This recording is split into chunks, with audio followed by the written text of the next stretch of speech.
This is the Collector Car Podcast, the home for the auto enthusiast. Join Greg Stanley as he applies over 25 years of insights and analytical experience to the collector car market. He will interview the experts and throw in some fun stuff as well.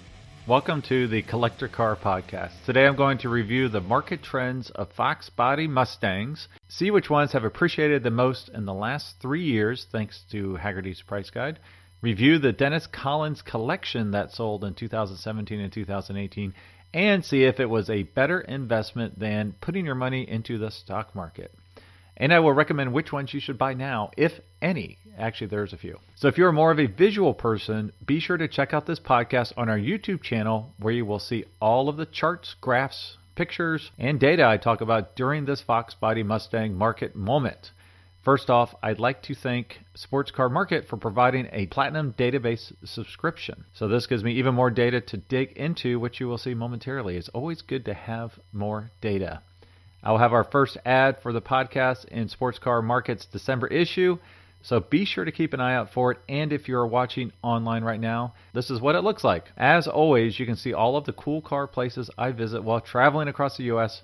on Instagram at the Collector Car Podcast. And be sure to check out the stories. I'm using that functionality a little bit more, so you can post a little video or pictures that last 15 seconds to 1 minute.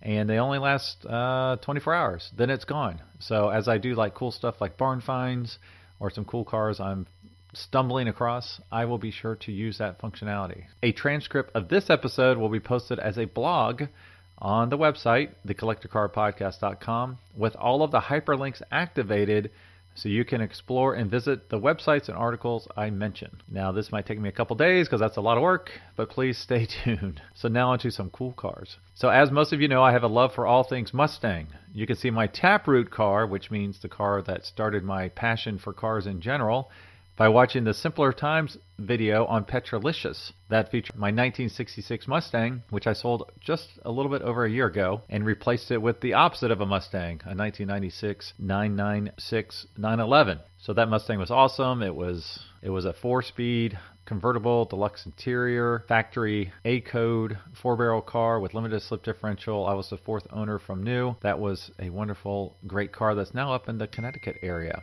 My taproot car is the 1966 fake GT convertible you can see in one of the pictures in the video, and next to it, actually below it, is a picture of me with my first car, a 1968 Mustang Coupe.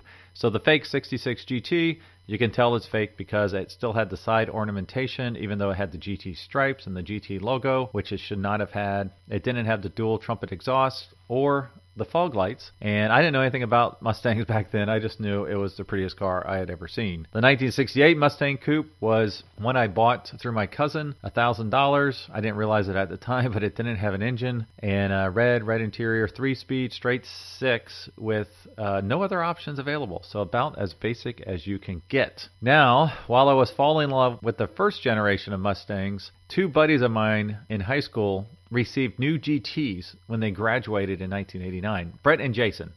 I hate those guys. No, actually, they're great guys.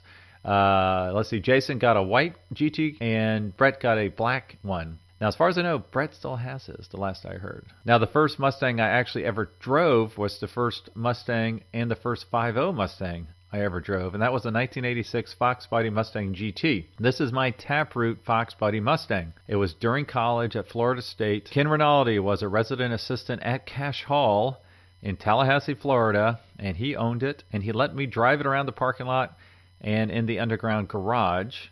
And it had the stock exhaust, but it sounded much more menacing than it really was in the underground garage, and I loved it. I don't recall ever driving it again, but it made quite a big first impression. Now, Fox Body Mustangs have 2 distinct subclasses, the 1979 to 1986 quad headlight cars and the 1987 to 1993 square headlight cars, also known as single headlight cars. There's a few other differences to mention as well. So the quad headlight cars, the 1979 to 1986, were all carbureted cars except for in 1986 when it transitioned to fuel injection. They were powered by a variety of turbo 4s, 6-cylinders and 8-cylinder engines, and the power was pretty low on all of those. These cars generally are more difficult to restore as there's not a strong aftermarket parts supplier for these particular cars, and Ford continued to change things. They didn't quite know what they wanted to do, so every year was like a little bit different. There wasn't a lot of consistency. So the square or single headlight cars, the 1987 to 93 cars, had less variation over the years, and improvements were focused around increasing the horsepower of the 5-liter V8. These were hot rodded like crazy, and it's difficult to find an unrestored original one today. Although as we speak, there is a 1993 5,000-mile GT coupe on Bring a Trailer today. It's already been bidded up to $25,000. For the purposes of this evaluation, I am not going to include Capris, Roush's, McLarens, not McLarens, not the supercar, but the souped-up Mustangs, SSPs, or other non-factory cars with the exception of the Saleen Mustangs. Now, why the Saleen Mustangs? Because enough of them have been sold that we have a decent baseline for study, and they have been trending pretty hot. They're pretty strong along the lines of the Cobra and the Cobra R. Fox Body Mustangs are finally getting their due in the marketplace. Recent and very visible results include the collection of Dennis Collins, who's a frequent guest on Fast and Loud, that were recently sold off at 2 different auctions, as I mentioned earlier. So he auctioned off 5 Fox Body cars in 2017, which averaged about a little bit over $50,000 each, which was massive, and 18 cars in 2018, which averaged just under $30,000 each.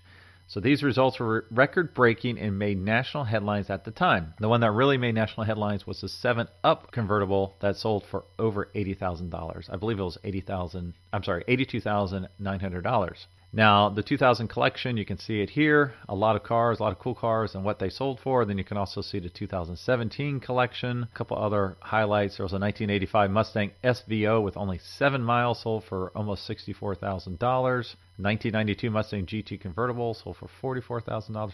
So most of them are low-mile cars. It looks like the highest mile car is 6,000 miles on a 1984 Mustang GT. So I will review these more in depth in a moment. It may look like these have sold for a lot of money, and they did, but I'm going to dive into the numbers and see which one was really a good investment, if any of them. To do this, I want to look at the market as a whole first.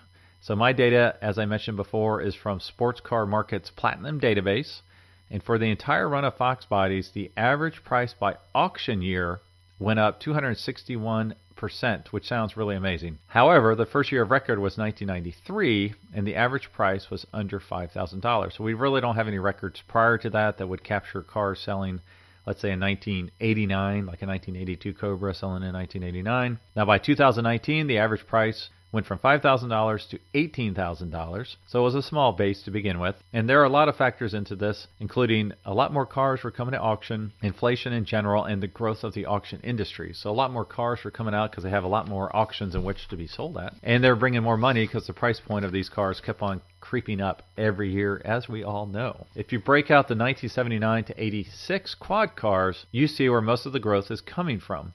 The average went from less than $4,000 to around $14,000, which represented about a 242% increase. For the later cars, the growth is only 40%. This is the 1987 to 1993 models, but that's against a much higher auction result price of $13,000, which ended around $18,000 in 2019. That means they depreciated less after initial purchase, so the gains were not as significant.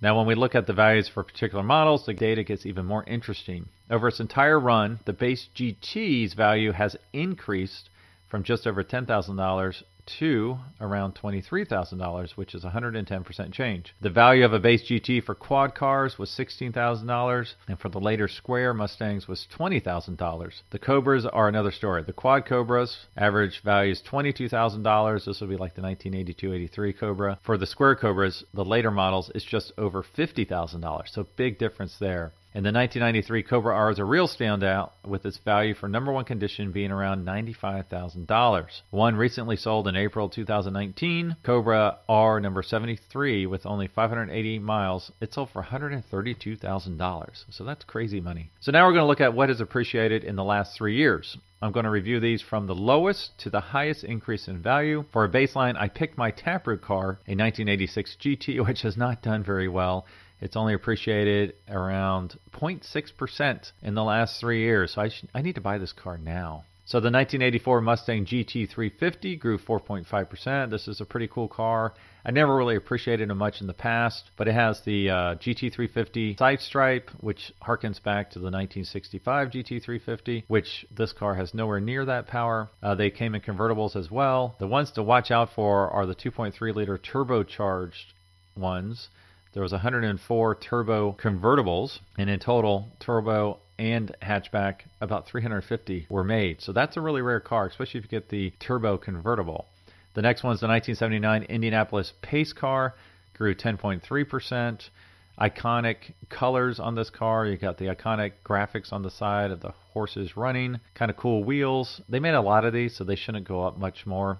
Over 10,000 of them. The 1986 SVO grew 16.3%. This could be for any of the SVOs, the 84, the 85, or the 86. Turbo 4-cylinder, 175 to 205 horsepower. And it came with a lot of other cool stuff. The suspension, limited slip rear end, 4-wheel disc brakes, had a cool spoiler on the back. The 1985 GT convertible grew 19.5%. This was the last of the carbureted cars, which is kind of cool. The 1992 5.0 convertible grew 24%, and I put this here for 2 special edition variants. So they don't have data for the 7-Up Mustang convertible or the summertime Mustang convertible. These were supposed special variants made in limited numbers as a promotional campaign. So the 7-Up was obviously for the 7-Up bottling company. Apparently it was supposed to be a small production number. It's like an emerald green with white interior, white top, white wheels. But they ended up producing over 4,000 of them. And this is the one I mentioned earlier that sold for $82,900. The Summertime's actually a rarer car. They only made just under 2,200 of these. And this is red with white interior, white top, and white wheel. Of the two, get the red one. Be kind of cool if someone had both of them in a collection. So that'd be kind of cool. The next one, the Sailing SC hatchback, grew 24.2%. And then I have to mention, along with this one, the Sailing SC convertible, which grew at 28.7%. So apparently for 1993, there were only 5 of these made. Some reports saying it was 2 convertibles, some say 3. So I don't know exactly what is true, but these are, in my mind, the best looking Sailings ever made from any generation. And so this is a great one to have. Now the Cobras, as I mentioned before, were really strong. The Cobra, base Cobra, grew 29.8%, and the Cobra R grew 30.5%, which is different. It's a souped-up Cobra, has stronger suspension, bigger wheels and tires and brakes, has just a little bit more horsepower, and it doesn't have fog lights. Those were taken out so for additional cooling for the engine, so they're really easy to spot. And they had the black wheels with the 6 spokes, and I think those wheels are actually pretty ugly, personally. But only 170 of these cars were built, and now there's only 106. I had a friend that actually witnessed one of them being totaled on a racetrack. But all those creature comforts that were removed, no AC, saved over 400 pounds. So a few additional ones to watch out for, a few call-outs. Apparently in 1985 and 86, there were 47 SVO Mustangs that were painted sage green, which is a cool color, and limited production, and 20 of those were made and marketed as Hertz cars. So if you can find one of those sage green SVOs, snap it up. And then the 1980 to 81 Mustang Cobra was kind of cool because I had an optional 2.3 turbo.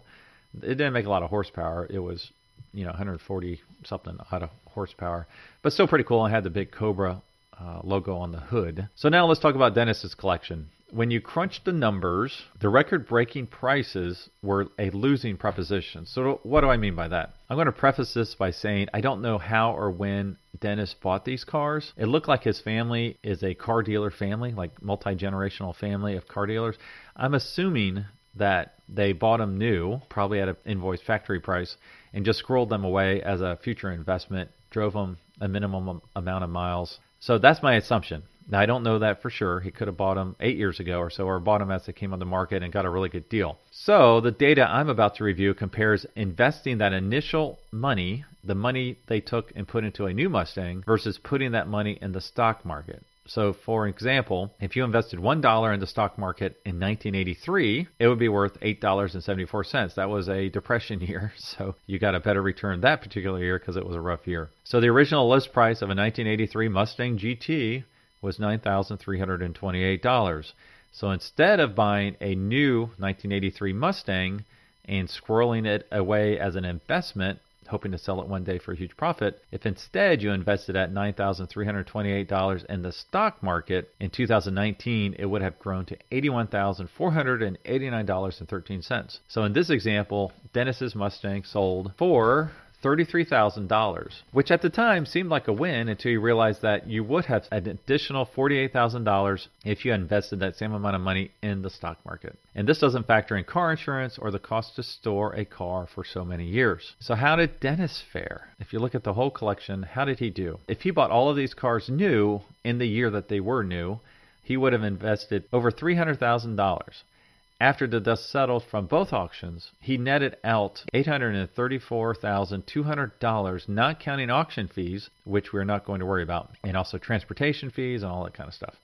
That means his initial investment had a 168% return, which sounds really awesome, but it's not. If he invested the same amount of money in the stock market, he would have netted out over $1.7 million, which would have been a 450% return. The only car that came close to making a better return than the stock market was the record-breaking, unrepeatable 7-Up convertible that I mentioned earlier that sold for $82,900. Even in this example, the stock market would have given you an additional $101.33. How is that for specific? So what's the message here? Don't be a speculator. Buy what you love and drive the heck out of it, which none of these cars were, which is so frustrating. So what would I recommend to buy now? I'd say buy the turbos. As more and more of today's cars become turbo-powered, enthusiasts will want the original turbos for their collection. It will be about the technology and not the power. So buy up the SVOs, the 84 GT350s, especially the 104 convertibles, and Cobra turbos wherever you can find them. And this is not limited to Mustangs, this turbo trend. If you check out the trends on the turbo models of the BMW 2002, Toyota Supra, and Porsche 944, you will see where the Mustang trends will be going. So all of these are really strong, over 30%, and the BMW is well over 40%. That's a cool little car. So the Cobra Rs and Sailing SCs will always be worth a lot, so do not expect them to decline. You don't have to worry about waiting for a decline to buy them. They're going to continue to appreciate. Even as the current market is declining, as I mentioned on previous podcasts, I think these will hold their value as the generation that loved these cars is aging, getting older, and acquiring more disposable income. They're getting more money to spend on cool cars. They're going to buy them up because there's not that many of them. The prices will not decline. And buy your Taproot Mustang. So I will always be on the lookout for a red 1986 GT.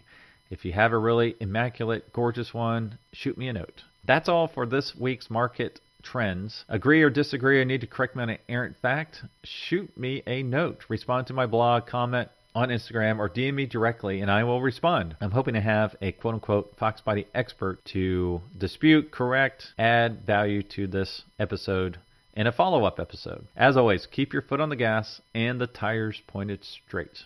I'll talk to all of you next week. Thanks for listening to the Collector Car Podcast. Don't forget to give us a nice rating on iTunes and be sure to follow us on Instagram and everywhere else at the Collector Car Podcast.